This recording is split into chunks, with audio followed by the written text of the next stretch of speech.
Right guys, I bought a war sword. Sorry, black on black. What do you think? I've got to be really careful because I live in a really low house. So there we go. That is my hand and a half cold steel man-at-arms sword.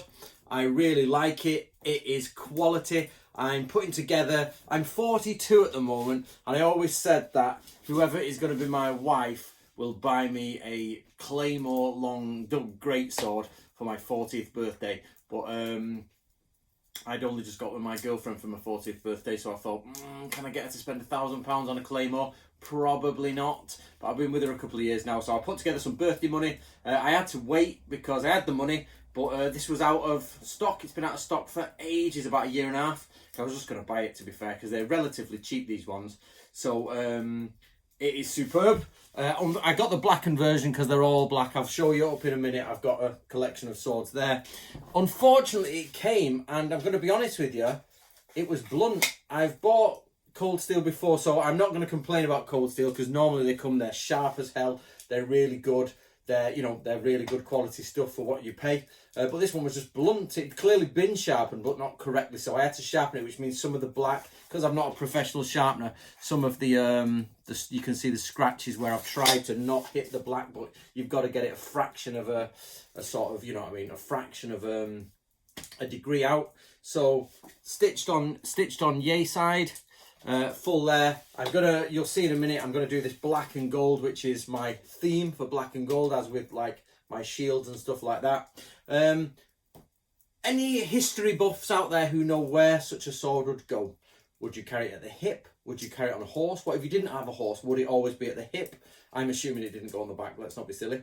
But I've got an arming sword, which obviously goes at the side. But what if you have an arming sword and a double-handed sword? Or a hand and a half sword? I don't want to call it hand and a half sword. It fits about 4 hands on it. So, you know what I mean? So anybody tell me any info?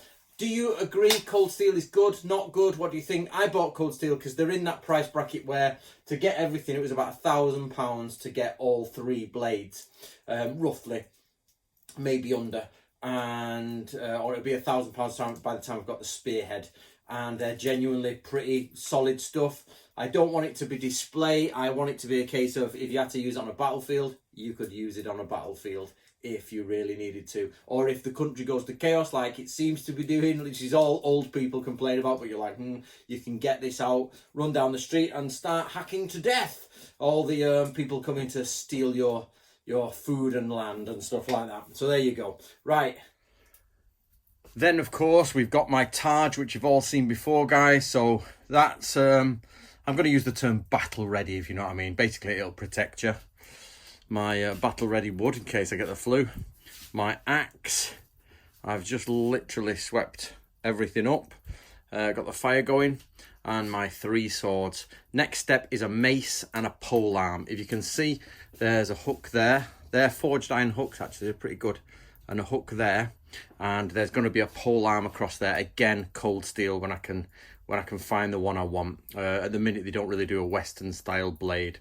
So I've got to get the scabbard actually done gold and black. And what I'm hoping to get is to pay for some heraldry to be done up at this end, or even to replace the entire scabbards and have heraldry done on the scabbards. I found a guy in the Isle of Skye who does it, I think called Castle Swords or something like that. He looks amazing.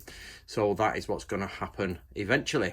So I hope you enjoy, like, subscribe, pass around, and we'll speak to you next time.